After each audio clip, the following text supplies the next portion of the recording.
Did you know people used to catch fish by tickling them? Hey everyone, welcome back to Did You Know? The channel where we uncover the most mind-bending stories from history, science, and the strange corners of culture.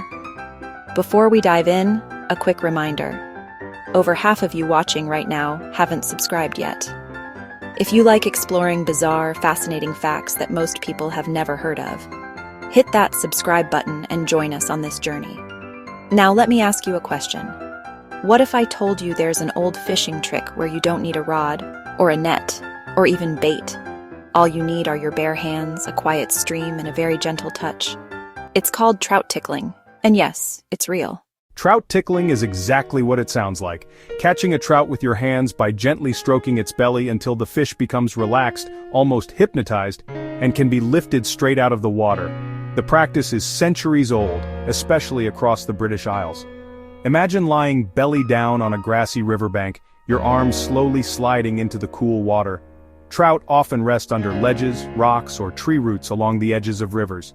You'd inch your fingers underneath, touch the underside of the fish, and then begin gently stroking upward along the belly. Done right, the trout doesn't panic. Instead, it remains still, lulled into a strange calm.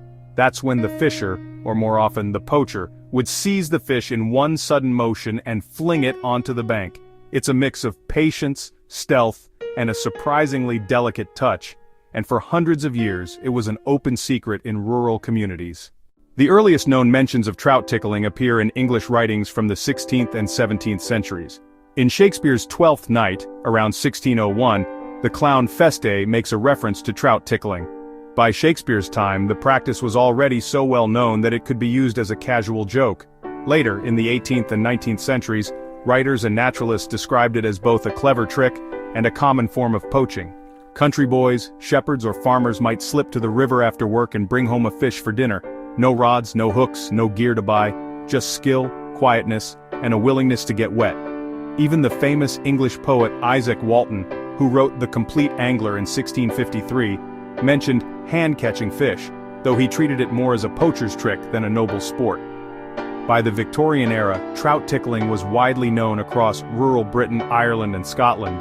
It was sometimes called guddling in Scotland or dapping in other regions. No matter the name, the method remained the same. Tickle, calm, grab, and dinner is served. Now you might wonder, how does this actually work? Why would a wild trout let itself be touched, stroked, and then caught without immediately darting away? The answer lies in both fish behavior and biology. Trout are ambush feeders. They tend to stay still in sheltered spots, under riverbanks, rocks, or fallen logs, conserving energy and waiting for food to drift by. When resting, they rely more on their lateral line, a sensory organ that detects vibrations in the water, than on their eyesight. If a human hand moves very slowly and gently, it creates minimal disturbance in the water. The trout doesn't necessarily interpret it as danger.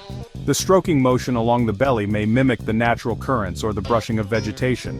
Some researchers believe the fish enters a tonic immobility state, a kind of trance or freeze response. In this state, the trout remains calm rather than fleeing.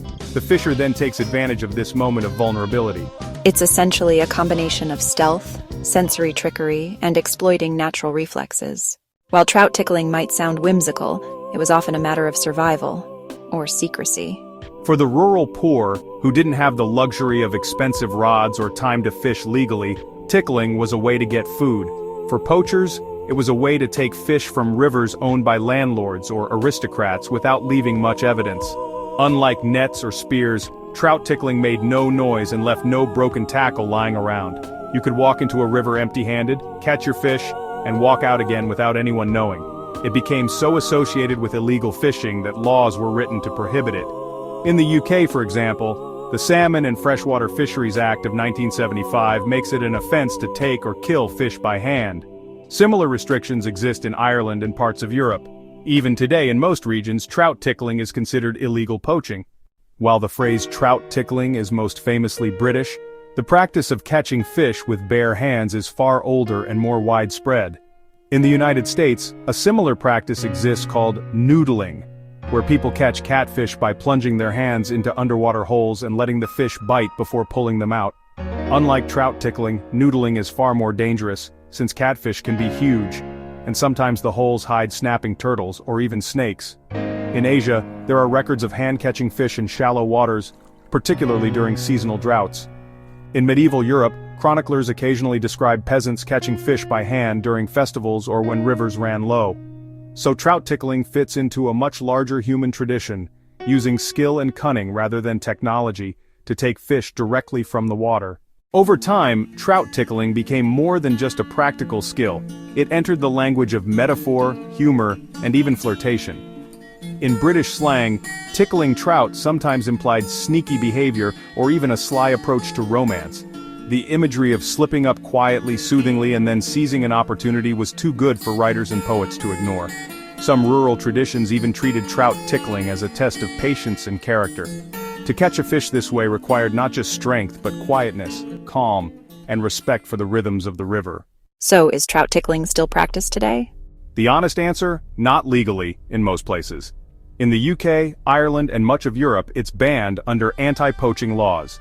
In North America, trout fishing is heavily regulated, and hand-catching fish is rarely allowed outside of survival situations. That said, trout tickling still exists in folklore demonstrations, survival courses, and sometimes as a tourist curiosity. But if you're imagining heading to your nearest river and trying it, be careful. Not only could you face legal trouble, but trout are much warier today than in Shakespeare's time, thanks to centuries of fishing pressure. Why does this odd little practice still capture our imagination?